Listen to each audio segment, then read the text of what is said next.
기구한 팔자를 타고 태어나는 사람이 정말 있을까요? 제 생각은 맞다입니다. 그 기구한 인생을 30년이 넘는 세월 동안 살아온 사람이 바로 저라는 생각 때문이죠. 물론 제 선택이 저를 그렇게 오랜 시간을 힘들게 만들었을지도 몰라요. 왜냐면 저는 22이라는 어린 나이에 혼전 임신으로 남편과 결혼했으니까요. 그뿐인가요? 저는 태어나자마자 친할머니네 버려지듯 맡겨졌어요. 제 부모는 돈을 벌어야 해서도 일이 많아 바빠서도 아니었어요. 그저 제 존재를 혐오했다는 게 정확한 표현이겠네요. 서로의 사랑으로 만들어진 제가 서로에게 끔찍했던 거죠. 그래서 저는 제 부모의 생사도 모른 채 살았어요. 하지만 괜찮았습니다. 꼭 가족이라고 해서 저를 무조건적인 사랑으로 보듬을 수 없다는 걸 너무 일찍 알아버렸으니까요. 그리고 제가 할머니네에서 자랐기에 남편과도 만날 수 있었잖아요. 저는 남편과 어렸을 적부터 동네 놀이터에서 참 많이 놀았어요. 7살쯤 됐을 땐가 혼자 놀이터 그네를 타고 있던 제게 남편이 먼저 다가와서는 자기도 오늘 혼자라며 같이 놀자고 손 내밀어 준 게 깊은 인연까지 이어졌어요. 남편은 저보다 1살 많은 동네 오빠였고 주변을 잘 챙기는 섬세하고도 마음 따뜻한 사람이었죠. 제 나이 18에 저에겐 전부였던 할머니가 세상을 떠난 뒤 저는 홀로 서기를 해야 했어요. 그때 남편이 큰 위로가 되어주었고 의지도 많이 했어요. 괜찮아. 다 괜찮을 거야. 내가 네 곁에서 앞으로도 쭉 함께 할게. 오빠, 고마워. 오빠가 있어서 정말 다행이야. 네.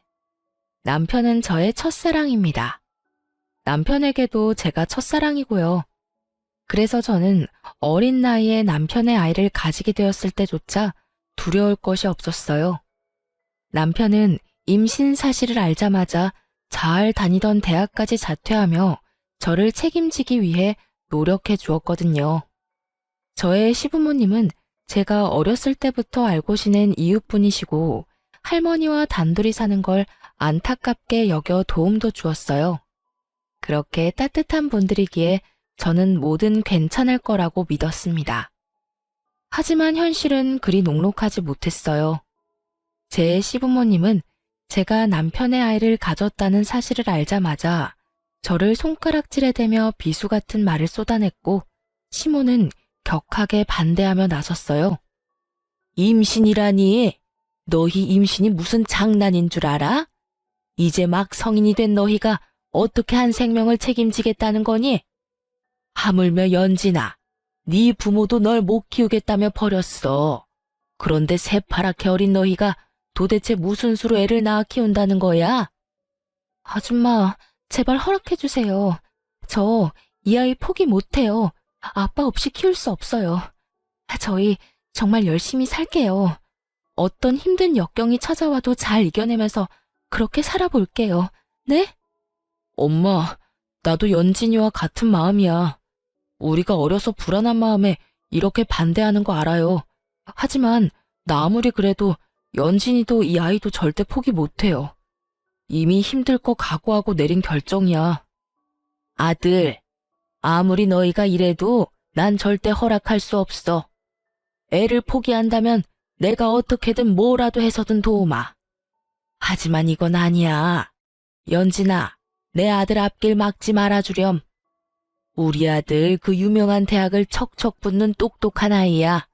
앞으로 얼마나 더 대성할지 기대되는 그런 아이란 거 알잖니? 너와 내 아들은 태생부터가 달라. 가야 할 길이 다르다고. 아줌마, 저도 오빠한테 너무 미안하고 아줌마 아저씨께 너무 죄송해요. 하지만 저도 이 아이만큼은 무슨 수를 써서든 지키고 싶어요. 제발, 제발 저희가 아이를 지킬 수 있게 도와주세요. 정말 말이 안 통하는 애구나 너. 애미 없이 자란 것들은 이게 문제야. 사리분별도 못해, 지 분수도 몰라. 어쩌라는 거니? 내 아들만큼이나 너도 공부 잘했다며? 그런 애가 이리 물러터지고 멍청해서야 되겠어? 막말로 감히 너 같은 게 내 아들의 아이를 가졌다는 것부터가 말이 되느냔 말이야. 엄마, 심란한 마음을 모르는 건 아니지만 그렇게 말하는 건 정말 아니지. 내가 뭐 얼마나 대단한 사람이라고 그런 말까지 해? 나를 사랑해주는 여자고 내가 사랑하는 여자야. 우리가 아무리 나이가 어려도 서로를 위한 마음만큼은 그 누구도 함부로 말할 수 없는 거라고. 됐어요. 나도 이제 다 큰 성인이고 내 인생 내가 알아서 살아. 반대할 거면 반대하세요. 저는 무슨 수를 써서든 연진이랑 결혼도 하고 이 아이도 지킬 거니까. 저희는 시부모님의 반대에도 무릅쓰고 임신 4개월 차에 혼인신고까지 했어요. 참 무모한 선택이 아닐 수 없었죠. 하지만 우리 아이를 지키기 위해서라면 저희는 모든 걸 감내할 준비가 되어 있었어요. 그렇게 제 남편은 시부모님까지 등지면서 저와 아이를 지켰고 또 희생했어요. 자식 이기는 부모 없다고 결국 제가 시댁의 며느리로서 발 들일 날이 오긴 하더군요. 물론 아이를 출산하고도 한참 후였어요. 그 시기는 아이가 돌무렵 되었을 때였고 또 제 남편이 사고로 세상을 떠난 후였습니다. 시모가 저를 시댁에 발들이게 한 이유는 가까이 두고 평생을 원망하기 위함이었어요. 시모에게 저는 자신의 아들을 사지로 내몰아버린 천하의 나쁜 것이었거든요. 니까지 있게 뭐라고? 저 아이가 대체 뭐라고? 네가 내 아들 목숨을 하찮게 만든 거야. 알아? 죄송해요. 너무 죄송해요. 죄송? 사과하면 넌 끝이겠지. 네가 자식 잃은 부모 심경을 알 리가 있겠니? 나쁜 것. 잘못될 거라면 너나 잘못되지 그랬어. 일찍이 네 할머니나 따라갈 것을. 당신 이제 그만해. 시끄럽기만 하지. 제가 그런 말을 들은들 이미 떠난 아들이 살아 돌아오는 것도 아니지 않소. 연진이 넌 꼴도 보기 싫으니 내 눈앞에 띄지 마라. 시모는 돌아가신 할머니를 운운하며 끝도 없이 저에 대한 미움을 쏟아냈어요. 그리고 그 미움의 크기만큼 시집살이 또한 어마어마했습니다. 시부는 저를 보고 싶어 하지도 않았고요. 그럼에도 저는 시댁에 매일같이 시댁을 가야 했죠. 홀로 그 아이를 키워내면서도 시댁의 잡일까지 도맡아 하며 어떻게든 살아내기 위해 고군분투했어요. 시댁 냉장고 청소며 화장실 청소 같은 집안일을 거두는 건 물론 시모의 심부름까지 하면서 시댁의 가정부처럼 지냈어요. 그렇게 지내면서도 아이와 제 입에 풀칠할 돈도 벌어야 했고요. 아직도 잊히지 않는 가슴에 맺힌 일이 몇 개 있어요. 그날은 제가 남편의 첫 기일을 보내고 얼마 뒤의 일입니다. 아이가 막 2돌이 지났을 때였어요. 한참 잔병 치레를 많이 하던 시기라 퍽 하면 아프더라고요. 기관에 맡길 여건도 되지 않으니 아이를 들쳐업고 일을 했죠. 낮에는 뻔질나게도 시댁에서 저를 찾으니 밤에 할 수 있는 식당 일로 돈을 벌었어요. 그때도 아이를 업고 식당 설거지를 하고 있었고요. 밤 9시쯤 됐었는데 이상하게 그날따라 등이 뜨뜻한 거예요. 저는 혹시나 하는 마음에 아이를 살짝 내려 이마를 만져봤어요. 그런데 애가 이마랑 몸은 불덩이처럼 펄펄 끓고 손발은 얼음장처럼 찬 거예요. 사장님, 아이가 지금 열이 펄펄 나요. 저 얼른 병원 좀 다녀올게요. 어머, 그러네. 가게 신경 쓰지 말고 어서 다녀와요. 저는 사장님께 양해를 구한 뒤 그 길로 급히 응급실로 향했어요. 원래도 열에 취약한 편이라 열 경련이라도 일으킬까 어찌나 무섭던지 아이는 요로 감염에 걸렸던 거더라고요. 바보같이 먹고 사는 것만 신경 쓰느라 애가 아파가고 있던 것도 눈치 못 챘네요, 제가. 설상가상으로 며칠 입원 치료가 필요하다더라고요. 정말 싫은데 먹고 살 돈도 빠듯하니 병원비 걱정이 절로 들었어요. 그런 제 자신이 그날따라 어찌나 못나고 또 밉던지 모릅니다. 입원실에 자리가 나길 아이와 기다리며 응급실에서 수액을 맞고 있을 때 시모에게 연락이 왔어요. 그때 시각이 밤 11시가 훌쩍 넘었던 터라 의아했죠. 평소에는 그 시간에는 한참 자고 있을 때니까요. 시모가 연락한 이유는 다음날 점심때쯤 집에 손님이 오니 아침 일찍 와서 대청소도 하고 음식 준비도 하라는 거였어요. 저는 시모에게 아이가 입원해서 내일은 도울 수 없다고 말했어요. 그런데 제 말을 듣고는 시모가 난리를 쳐댔어요. 너는 도대체 애를 어떻게 키우길래 요로 감염애를 다 걸려? 그 아이 지키게 해달라고 애원할 땐 언제고 이제 태어났으니 막 키워도 된다 이거냐? 내 아들의 하나뿐인 핏줄이야. 너같이 천박한 것과는 급이 다른 아이라고. 제가 아이를 좀 더 신경 썼어야 하는데 그러지 못했나 봐요. 그래도 이맘때 아이들이 요로 감염에 간혹 걸리기도 한다고 해요.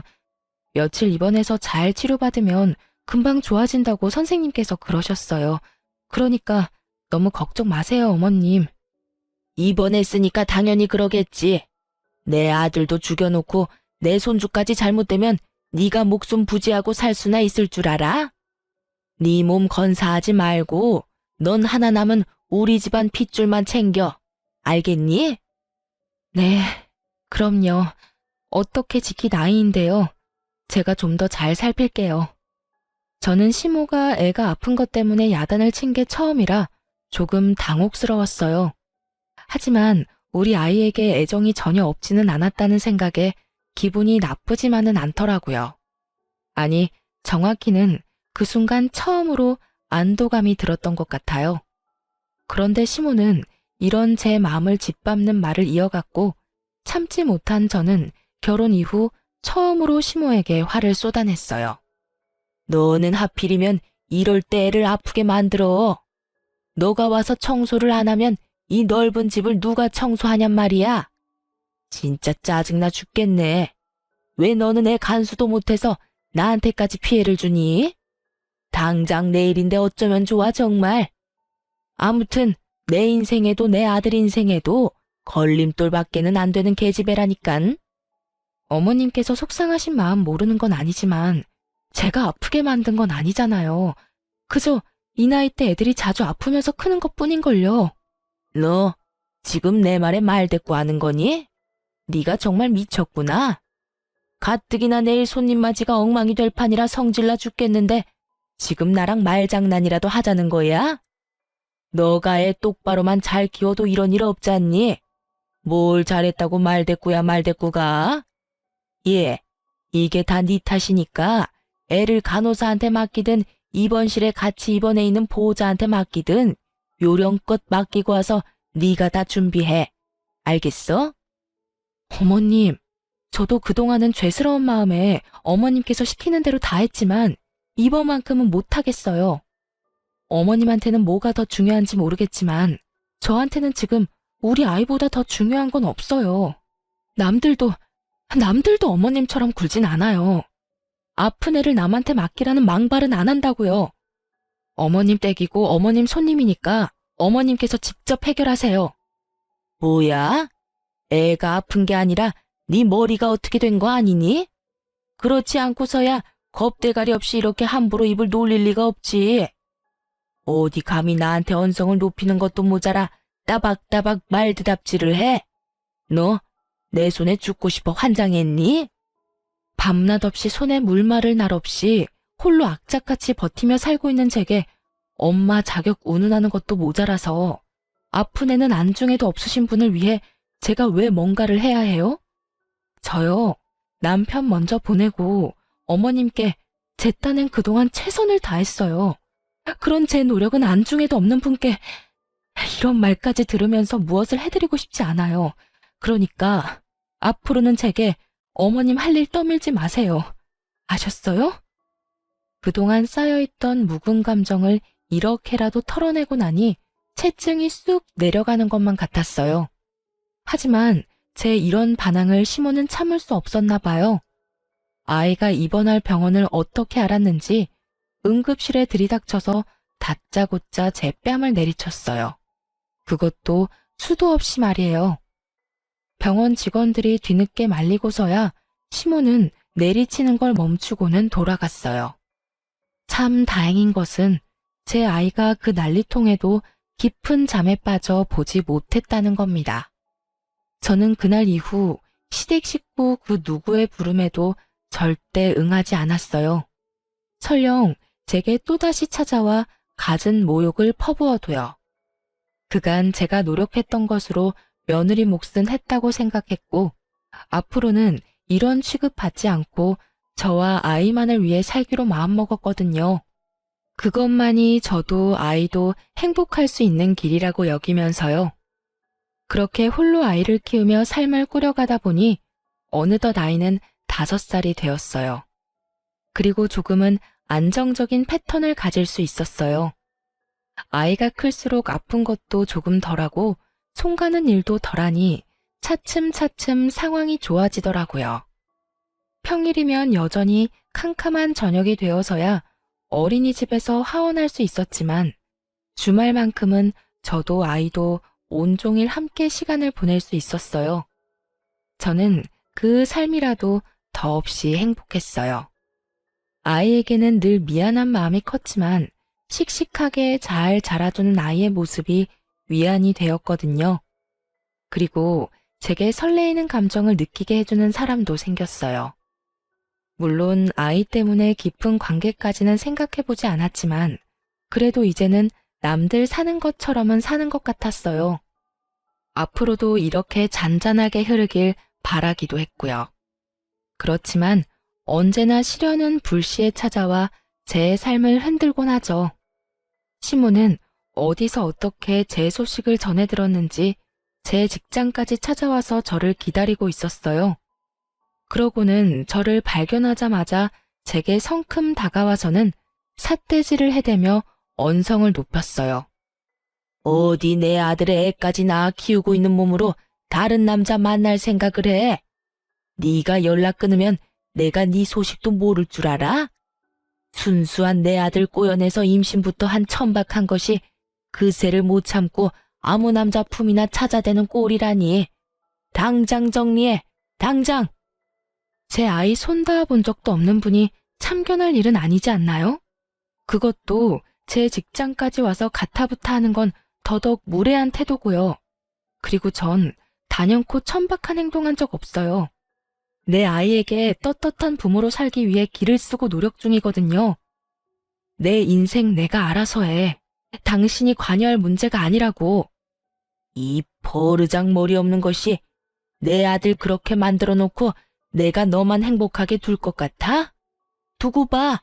벼랑 끝까지 쫓아가서라도 널 가만두진 않을 테니까. 그거 알아요? 과거에 묶여 사는 당신이 내 눈에는 그저 가여울 뿐이야. 그래, 당신도 자식을 뒀던 부모니까 여전히 내가 밉겠지. 하지만 그렇다고 해도 변하는 건 없어요. 행복하지 못한 사람은 당신뿐일 거라는 걸 저는 알거든요. 누군가를 미워하면서 산다는 것만큼 지옥 같은 삶도 없잖아요? 다시는 제 인생에 참견질하지 마세요. 저 역시 참고 넘기는 것도 이번이 마지막이니까요. 하지만 제 말이 시모에게 불을 지폈어요. 제가 마음을 나누기 시작한 그 남자까지 찾아냈더라고요. 그러고는 그 남자에게 얼마나 제 험담을 했는지 몰라요. 그 남자는 저를 믿었기에 흔들리지 않았지만 그 사람의 말을 빌려 시모가 했던 말을 설명해보자면 저더러 걸레짝이 따로 없는 난잡한 여자라고 했다고 해요. 심지어는 아이의 아빠가 견디지 못하고 도망을 갔다는 허무맹랑한 말까지 지어내면서 저를 모욕했고요. 그렇게 꼬박 한 달을 저와 좋은 감정을 나누던 그 남자를 찾아가 저와 헤어지라며 복가됐더라고요. 저는 결국 그 남자에게 피해를 주고 싶지 않아 먼저 관계를 정리했어요.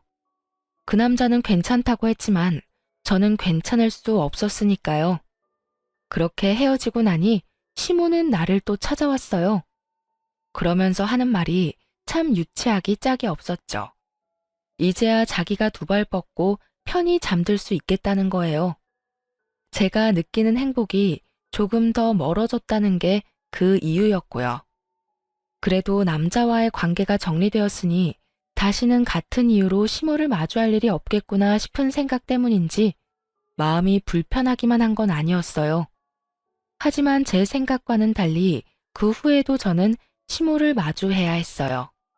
제가 또 다른 남자한테 꼬리칠지 모른다며 저를 감시하기 시작했거든요. 그런데 문제는 제 일거수일투족을 전부 확인하려 들었다는 겁니다. 대놓고 제 생활에 참견질을 해댔어요.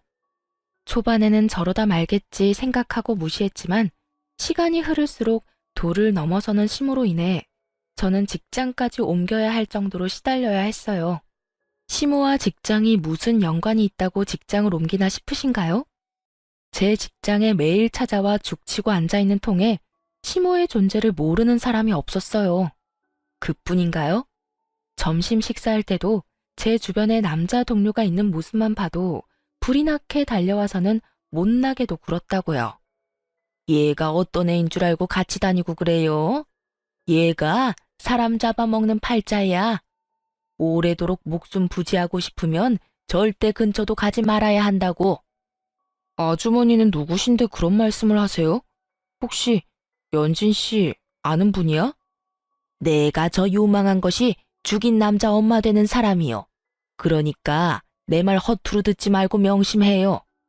시모의 이런 언행은 꽤 오랫동안 지속되었고 그러다 보니 점점 저에 관한 나쁜 소문이 퍼져갔죠. 나중에는 어처구니 없게도 제가 돈 때문에 남편을 해코지했었단 추문까지도 돌았다니까요. 이런데 제가 어떻게 직장 생활을 이어갈 수 있었겠어요. 결국 저는 퇴사를 하고 며칠 동안 깊은 고민에 빠졌어요. 어떻게 해야 이 일을 다시는 당하지 않을까 하는 고민이요. 그러다 내린 결론은 그간 고생하며 한 푼 두 푼 모아놓은 돈이 있으니 조금 더 모험적으로 돈을 벌어보자는 생각이 들었고 저는 인생의 처음으로 영업을 해보기로 했어요. 동분서주하며 해야 하는 일이니까 시모가 저를 매번 따라다닐 수는 없을 테니까요. 그리고 아이가 커가면서 드는 비용도 점점 늘어나니 이번 일을 기회 삼아 더 적극적으로 살아보자 싶기도 했고요. 또 아이의 교육적인 부분도 앞으로는 더욱 신경 써야 할 부분이라고 여겼기 때문에 금전적으로나 시간적으로 뭐든 여유가 있길 바랬어요. 그래서 저는 교육 분야의 직종을 골라 제 성실함, 절실함만 믿고 도끼를 품고 일에 전념했습니다. 그 덕인지 저와 잘 맞았던 건지 저는 이전의 벌이와는 비교도 되지 않을 만큼 벌이가 좋아졌어요. 물론 시모도 이직 후 접점이 많이 사라졌고요. 하지만 그중 가장 좋았던 건 월세를 살며 전전하던 저와 아이는 영업직을 선택해 일한 지 딱 1년 만에 제 첫 집을 마련했다는 거예요. 그런데 제 소식을 어떻게 알았는지 한동안 옷깃 한 번 스친 적 없던 시모가 또다시 저를 찾았어요. 하지만 이번만큼은 특이한 부분이 있었어요. 바로 평소 저를 무시하고 또 경멸하던 말투가 아닌 세상 고분고분하고 나긋한 말투를 쓰며 저를 다 이해한다는 듯 말하더라고요. 잘 지냈니? 얼마 전에 우리 아들이 꿈에 나온 게 아니겠니? 그런데 이상하게 너희 생각이 나잖니? 그래서 얼굴이나 보자 싶어 와봤다. 저희가 이사한 곳은 어떻게 하셨어요? 그렇게 직장까지 옮기게 만들어 놓고 아들이 꿈에 나와서 제 뒤라도 캐셨어요? 어머, 왜 이리 날이 서 있어? 내가 널 어떻게 하려고 찾아온 건 아니야. 직장까지 옮기게 했던 건 유감이다.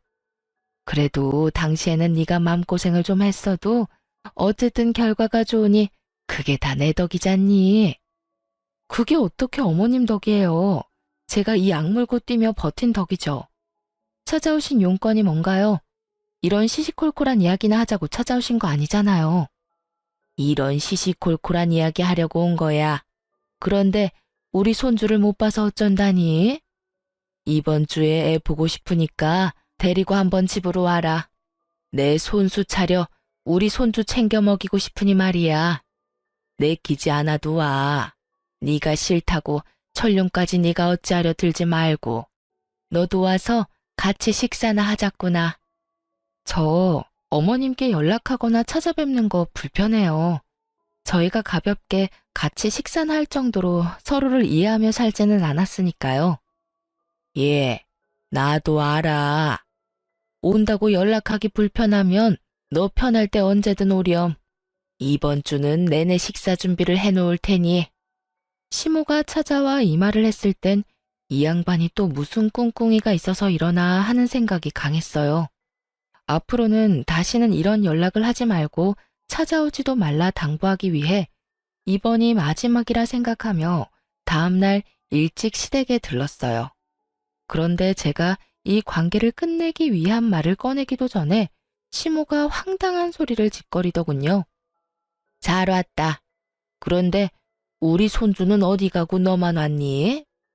제가 어머님께 드릴 말씀이 있어서 데리고 오지 않았어요. 그러니? 아쉽네. 네가 할 말이 뭔지는 대충 짐작이 가니 내가 먼저 말하마. 너 돈 좀 만지는 거 내가 다 안다. 그래서 말인데 평생 내 꿈이던 제주살이 네가 좀 시켜줘야겠다. 할머니가 살아계실 적 시모는 가끔 자기 꿈을 이야기하곤 했어요. 늙으면 자기는 제주도에서 살고 싶다고요. 그런데 지금 그 꿈을 저더러 이뤄달라뇨. 저는 시모의 말에 어이가 없어 따박따박 따졌어요. 제가 왜 어머님의 꿈을 이뤄드려야 해요? 제가 힘들게 지내왔던 세월을 빤히 보셔놓고 그런 말을 어떻게 하세요? 아들이 없으니 하나뿐인 며느리한테 효도 좀 하라는 거잖니. 처음이자 마지막으로 효도한다 생각하면 될 일 아니니? 그동안 아이의 조부모로서 사소한 것 하나 노력한 적 없으시잖아요. 그런데 효도를 운운하실 자격이 있다고 생각하세요? 그런 걸 일일이 따질 관계는 아니지 않니? 그리고 어차피 돈을 죽을 때 싸갈 것도 아니고 너 제주에 이번에 대출받아서 땅 샀다며? 우리가 노후로 거기서 좀 생활한다는 건데 뭐가 문제라고 이래? 그만 좀 하세요.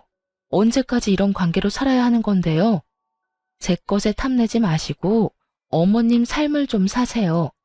저요, 어머님 사리사욕이나 챙기자고 열심히 사는 거 아니에요.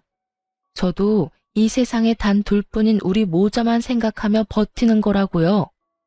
우리가 이렇게 자꾸 부딪히는 꼴을 하늘에 있는 아들이 보면 얼마나 속상하겠어.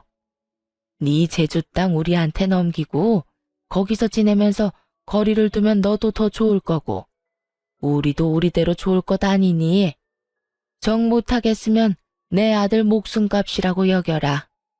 지금 뭐라고 하셨어요? 남편 목숨값이요? 그래. 그렇게 네 제주 땅 넘기기 아까우면 그렇게 생각해. 그럼 네 마음이 덜 아쉬울 것 아니니? 안 그래? 정말 끝까지 진절머리가 나게 만드네. 당신이 말하는 아들 목숨값, 내 남편 사망보험금까지 탈탈 털어갔잖아. 1,000원 한 장 안 남겨주고 전부 빼앗아 갔잖아. 저는 목숨값을 운운하며 말하는 순간 꼭지가 돌아 그 집에 있는 물건이란 물건은 다 집어 던져댔어요. 그 모습에 잔뜩 겁먹은 시모는 제가 찾아와 난장을 부린다며 시부에게 연락했어요. 뒤늦게 연락받고 달려온 시부는 다짜고짜 제 얼굴에 손을 댔습니다. 아무리 나이 드신 분이라도 남자의 힘을 당해낼 재간 없이 몸의 균형까지 잃고 넘어졌어요. 어찌나 서럽고 아프던지 눈물이 속절없이 흘렀어요. 시부는 그런 저를 향해 정신 나간 미친 사람 취급을 했죠. 세상을 떠났어야 할 사람은 내 아들이 아닌 너였어야 했는데 이렇게 끝까지 우리와 악연일 거면 네가 처음부터 우리 집에 발도 못 들이게 했어야 했다고. 그러게요. 아버님 말씀대로 제가 이곳에 발도 들이지 말았어야 했는데 너무 어려 그러질 못했던 게 한이네요. 어디서 너 같은 것이 굴러 들어와서 이 집안을 풍비박산을 내야 멈출 요량이냐? 그 전까진 그냥 얽히지 말자고만 생각했어요. 그런데 지금부터는 아니네요. 당신 말처럼 이 집안이 풍비박산 나는 꼴을 내 두 눈으로 꼭 보고 말 거야. 상황에 이렇게까지 극에 치닫자 저도 정말 악에 바치는 거예요. 그래서 결심했어요. 제가 이 집 인간들에게 당했던 것들을 고스란히 되갚아주겠다고 말이에요. 그리고 다음 날부터 저는 예전에 시모가 제 뒤를 열심히도 캔 것처럼 똑같이 시모의 뒤를 캐기 시작했어요. 못된 사람이니 뒤 구린 일 하나쯤은 할 거라고 생각했는데 아니나 다를까 얼마 뒤 충격적인 정보를 얻게 되었습니다. 시모가 유흥업소를 들락이고 있다는 사실이었어요. 시부 앞에서는 예나 지금이나 고고하고 여리한 척을 해대더니 뒤에서는 이렇게 지저분하게 호박씨를 까고 있던 거였어요. 저는 이 사실을 알고는 더욱 집요하게 팠어요. 그러면서 알게 된 건 시모가 그 유흥업소를 손님이 아닌 사장으로 들락거리고 있었다는 거예요. 저는 이것을 증명할 모든 증거를 모았어요. 그렇게 시모의 뒤를 캔 지 딱 한 달이 되던 날, 유흥업소에서 나오던 시모와 제가 딱 마주하게 되었고, 나를 바로 알아본 시모는 사색이 되었어요. 네가 여긴 어떻게? 어떻게 오긴요. 제 두 발로 걸어왔죠. 그렇게 저더러 요망하다더니 어떻게 이런 요망한 짓을 벌이고 계셨던 거죠? 아버님은 알고 계시려나? 워낙 고지식한 분이시잖아요. 예, 제발 모른 척 해주면 안 되겠니? 네 말대로 네 시아버지는 몰라. 알면 정말 큰일 난다고. 어머님께서는 정말 남다른 분이라고 생각했는데 이리 배포가 크신 분인 줄은 미처 몰랐네요. 좀 더 일찍 알았다면 제가 긴 세월 그 고생은 안 했을까요? 미안하다. 내가 다 미안해. 그러니 제발 네 시아버지한테만은 비밀로 해주렴. 앞으로는 내가 더는 내게 못나게 굴지 않으마. 약속해. 그러니 너도 말하지 않겠다 약속만 해주렴. 시부를 거론하자마자 시모는 사시나무 떨듯 떨기 시작했어요. 그렇게 모진 시모도 시부는 무서운가 보더라고요. 그리고 고 시모와 저의 위치는 역전되었습니다. 긴 세월 을로 지냈던 제가 제대로 갑이 된 거예요. 시모가 저를 대하는 태도가 그걸 증명하듯 제게 매달렸고요. 저는 그런 시모에게 제게 제주 땅이 있다는 걸 어떻게 알았냐 물었어요. 그러자 시모가 우물쭈물하다 어쩔 수 없다는 듯 체념한 표정으로 털어놓았어요. 네 정보 아는 것쯤이야 별일도 아니더구나. 돈만 있으면 요즘은 원하는 걸 다 얻을 수 있는 시대지 않니? 알고는 있었지만 이렇게 직접 들으니 썩 유쾌하지는 않네요. 뭐 괜찮아요. 이제 더는 제주살이를 요구할 일은 없을 테니까요. 그렇죠? 그럼 당연하지. 네가 내 비밀만 지켜준다면 평생 입 다물고 살래도 내가 살 거야. 그렇고 말고. 그럼 그 비밀을 지켜주는 조건으로 저희 집 집안일을 좀 책임져 주셨으면 해요. 아시다시피 제가 영업에 육아에 눈코 뜰 새 없이 바쁘잖아요. 싫다고 하시면 곧장 아버님께 가고요. 누가 싫다고 하니? 좋아. 나는 너무 좋구나. 처음으로 손주 할머니 노릇에 며느리 챙기는 시어머니 노릇하는 건데 싫을 리가 없잖니? 내일부터 당장 하마. 이 비밀로 인해 시모는 시부에게 말하지 않는다는 조건으로 제가 시댁에서 잡일을 도맡아 했던 것처럼 시모도 우리 집에서 집안일을 거들었어요. 거기다 시모는 언제 어디고 제가 부르면 제깍제깍 달려오는 성의까지 보였어요.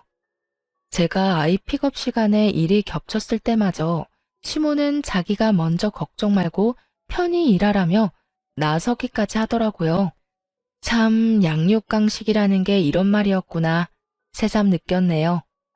그제야 시모가 왜 그리도 저를 부려먹었나 이유를 알게 됐어요. 참 저를 대신에 일을 해준다는 게 이리도 편하고 좋다는 걸 몸소 느끼게 되었으니 말이에요. 그런데 그렇게 지내던 중 저는 시모에 대한 정말 큰 비밀을 알게 되었어요. 그날은 제가 월차를 쓰고 집에서 쉬는 날이었죠. 시모는 어김없이 제 집에 와서 일을 해주고 있었고요. 시모가 잠시 소파 위에 핸드폰을 두고 쓰레기를 버리러 간 사이에 전화 한 통이 걸려왔어요. 평소라면 신경도 안 쓸 텐데 그날따라 이상하게 전화벨이 거슬리더라고요. 그래서 저는 시모를 대신해 전화를 받았는데 그 통화가 판도라의 상자를 열어버린 셈이었던 거예요. 시모에게 전화를 건 사람은 다름 아닌 저와 마음을 나눴던 유일한 남자, 그 남자의 아버지였던 거예요. 당신 혹시 요즘 나 피하는 거요? 왜 이리 연락하기가 어려워? 당신 며느리와 내 아들까지 떼어내가면서 이어온 인연인데 요즘 왜 이리 소홀히 굴어요? 내가 뭐 잘못한 거요? 아니면 나한테 서운한 게 있어? 여보세요? 듣고 있어요?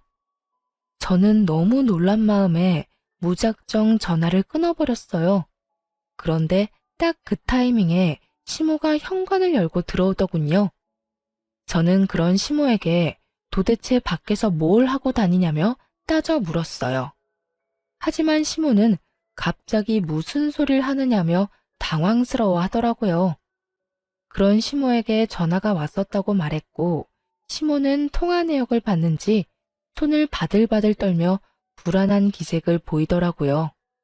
저는 그 모습을 놓치지 않고 사실대로 말하라고 난리를 쳐댔어요. 그러자 시모도 깊은 숨을 몰아쉬고는 입을 열었습니다. 이 남자는 그러니깐 내가 따로 만나고 있는 사람이야. 네 시아버지는 당연히 모르는 사실이고. 그것뿐만 아니잖아요. 제가 만나던 그 남자랑 연관 있는 거 다 안다고요. 그건 내가 나중에 알게 된 사실이야. 혹시라도 내 외도 사실을 네가 알게 될까 겁이 났어. 그래서 나도 어쩔 수가 없었다는 말이야. 하필이면 어머님께서 외도를 하고 있었는데 그 남자가 저와 마음을 나눴던 그 남자의 아버지였다고요? 그래서 어머님의 그 난잡한 사랑을 지키기 위해 저에 대한 갖은 험담을 쏟아내면서까지 갈라놓으려고 했고요. 그래, 외도도 내가 하면 로맨스인 것 아니겠니? 너도 어떤 남자인지 그의 아들을 경험했으니 알 것 아니니? 아들은 아버지를 보고 배우는 거잖니. 그런 다정한 사람을 나라고 어떻게 포기했겠어? 어차피 넌 어린아이가 있으니 포기하기 쉽잖아. 난 하나뿐인 내 아들도 떠나버린 후라 기댈 곳이 필요했을 뿐이야.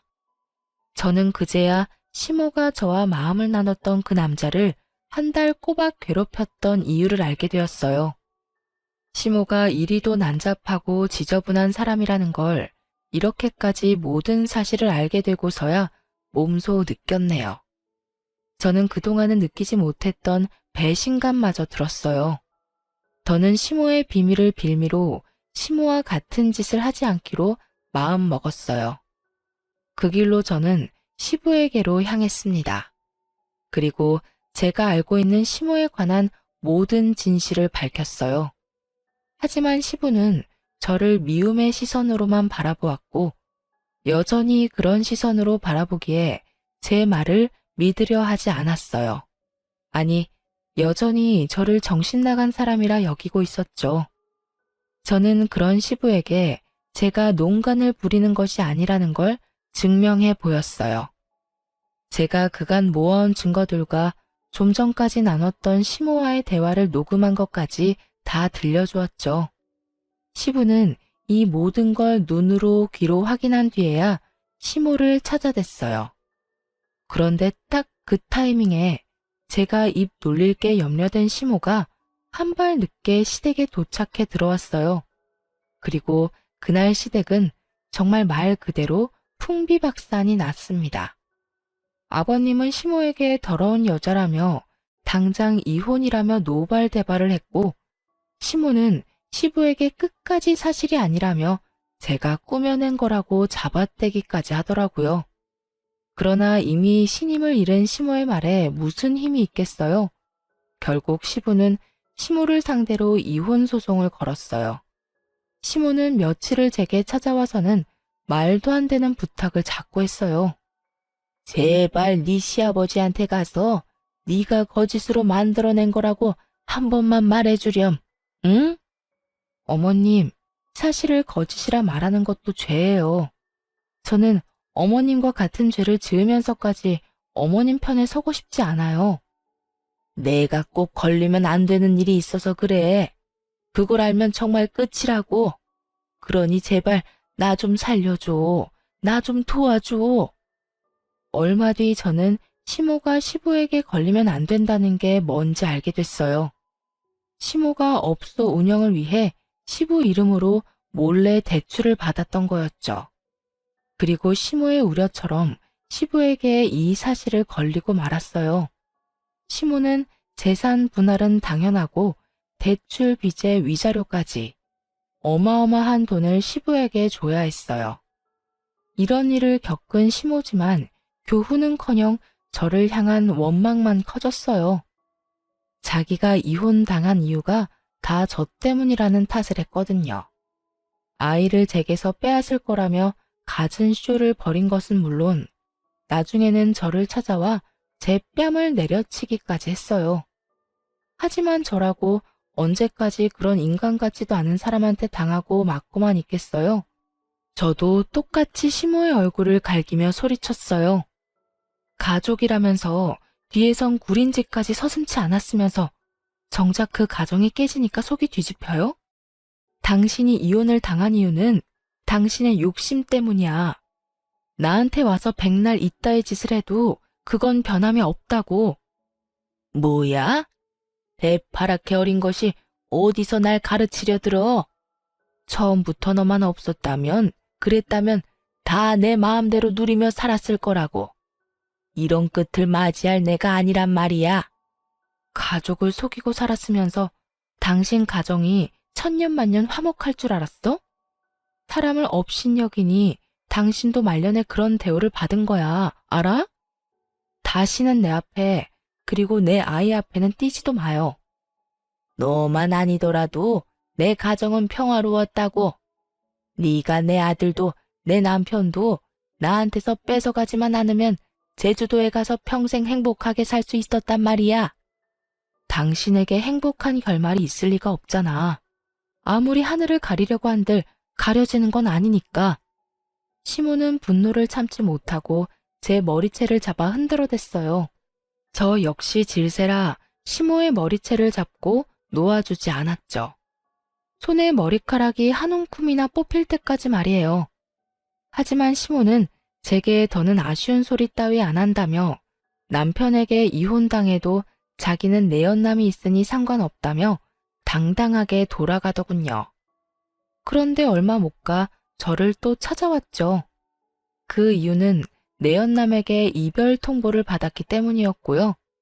제가 저와 연인이 될 뻔한 그 남자에게 연락해 우리가 이루어지지 못했던 그 이유에 대해 말했어요. 제 시모가 내연녀라는 사실도 자기들의 사랑을 위해 우리가 그런 끝을 맞게 됐다는 것도요. 그러자 시모의 내연남이 자기 가정까지 큰 피해를 볼까 무서워 황급히 시모와의 관계를 정리했던 거예요. 거기다 제 말처럼 하늘이 나섰던 건지 얼마 뒤 시모가 운영하던 유흥업소에서 한바탕 소동이 났어요. 시모가 시부에게 위자료와 대출 빚을 갚는 것 때문에 자금이 없어 직원들에게 월급을 제대로 주지 않았던 게 화근이었어요. 결국 시모는 악덕이라는 꼬리표만 달린 채 폐업까지 하게 되었어요. 그제야 아쉬운 게 많아졌던 걸까요? 다시는 안 볼 사이처럼 머리채까지 잡아놓고 목숨을 잃은 아들을 생각해서라도 자기를 좀 잘 살펴주면 안 되겠냐며 구걸하는 거예요. 정말 애처롭게도 매달리는 꼴이 추접해 보일 정도로요. 내 남편도 엄마인 당신을 돕는 걸 원하지 않을 거야. 스스로 깨우치고 이겨내고 속죄하면서 그렇게 벽에 부딪힌 채로 살아봐. 내 아들은 그리 매정한 아이가 아니야. 분명 네가 나를 거두길 바랄 거라고. 제발 나를 좀 도와주렴. 나도 내 앞가림은 하마. 아주 잠깐이라도 좋아. 네가 사놓은 제주 땅에서 지낼 수만 있게 해주렴. 내가 월세는 다달이 내마. 공짜로 지내겠다는 것도 아니잖니. 네 눈앞에도 보이지 않을 거야. 평생 거기서 살다 거기서 생을 마치 마. 당신이 뭔데 내 땅에서 지낼 생각을 해. 그것부터가 당신은 그런 거야. 결국 내 덕을 보며 당신이 원하는 꿈을 이뤄보겠다는 속내잖아. 나도 제발 부탁이니 당신은 당신 알아서 살아. 내가 실언했어. 제주 땅이 아니라 네 집에 있는 방 한 켠만이라도 좋으니 내치지 말아주렴. 집안일은 다 내가 하마. 원 없이 부려먹어도 좋아. 잠만 잘 수 있게 해주렴. 제발. 당신한테 내줄 방 따위 없어. 한 번만 더 찾아오면 신고할 줄 알아? 제발, 이제 우리 악연은 오늘이 마지막이길 바래. 시모는 자기 목구멍이 포도청이니 제가 오지 말라고 신고하겠다 말해도 끈질기게도 매달리며 하루가 멀다 하고 찾아왔어요. 거기다 제가 그렇게도 매정하게 했으니 못된 그 성정이 가만히 받아들일 리 없었죠. 또다시 못된 행동을 일삼아댔어요. 제가 망하는 꼴을 보고 말겠다며 제 직장에 아이가 다니는 기관까지 찾아가서는 제 전 직장에서 했던 짓을 또 해댔죠. 말도 안 되는 말들로 저뿐만 아니라 아이에게까지 피해를 입혔고 친구들이 수군대는 걸 견디지 못해 아이가 불안증까지 생기고 말았어요. 아이에게까지 해를 준 건 절대 용납할 수 없었기에 저는 시모를 상대로 고소했어요. 이걸 그냥 두면 앞으로 또 이러지 않으리란 법도 없잖아요. 시모는 법적 조치를 취하고서야 겁을 먹더라고요. 네 눈앞에서 완전히 사라질게. 그러니 제발 선처해 주렴. 내가 돈도 없고 집도 없는 와중에 처벌까지 받을 수는 없잖니. 내가 그동안 너를 우습게 여겼어. 사실이다. 하지만 이번만큼은 진심이야. 선처만 해주면 죽은 듯 살겠다. 약속하마. 내 아이에게까지 해를 입혀놓고 뭐? 선처? 마음 같아선 골방에 가두고 평생 못 나오게 하고 싶은 심정이야. 당신이 그간 내게 했던 만행들까지 어디 한번 제대로 죗값 치러봐. 시모는 자기 코가 석자라는 걸 느꼈는지 나중에는 제 아이에게까지 무릎 꿇고는 할머니가 잘못했다며 용서해달라고 빌었어요. 하지만 그런다고 잘못이 사라지나요? 저는 끝까지 봐줄 생각은 없었어요. 저는 모진 일을 당해도 제 아이만큼은 그러지 않길 바랬는데 이런 제 바람을 짓밟은 시모가 제발 감옥에서 썩길 바랄 뿐이었으니까요. 저는 끝까지 선처해주지 않았고 결국 시모는 몇 년치의 죗값을 그제야 제대로 처벌받게 되었습니다. 참 숨 쉴 틈 없는 모진 날의 연속이었어요. 지금 생각해보면 어떻게 그 모든 날을 버티며 이만큼 살아왔을까 신기하기도 해요. 아이와 함께 남편을 따라 이 세상을 등지면 어떨까 하는 생각이 들 정도로 힘든 날이 많았으니까요. 하지만 시댁과의 악연에 종지부를 찍은 후 2년이라는 시간이 더 흘렀네요. 저만큼이나 힘들었을 제 아이가 잘 버텨준 것이 너무도 감사하고 여전히 씩씩하고 단단하게 자라주고 있는 것이 대견하다고 느껴져요. 아이는 크면서 얼굴이 12번도 더 바뀐다는 말처럼 어렸을 땐 그리도 저를 쏙 닮았던 아이가 지금은 남편의 얼굴이 참 많이 닮아 있어요. 어쩌면 제가 힘든 그동안은 남편의 얼굴을 닮은 아이를 보며 힘들어할지 모를 저를 하늘이 배려해 준 것은 아니었을까 하는 생각까지 들어요. 제 아이는 남편을 닮아 똑똑하고 저를 닮아 억척스러운데 그래서 참 다행이지 않나 싶어요. 우리 아이도 저도 힘든 시기를 지나 지금은 충분한 행복을 누리고 살고 있거든요. 앞으로는 더욱 잘 이겨낼 수 있으리란 희망도 생겼네요. 아이는 저를 자신의 우주라고 표현해요. 저 역시 아이가 제 전부이며 저의 우주입니다. 우리는 앞으로도 서로에게 등대가 되어주고 또 우주가 되어주며 살아갈 거예요. 언제까지나 아이와 제가 단단히 살아갈 수 있도록 시청자분들의 많은 응원 부탁드립니다. 감사합니다.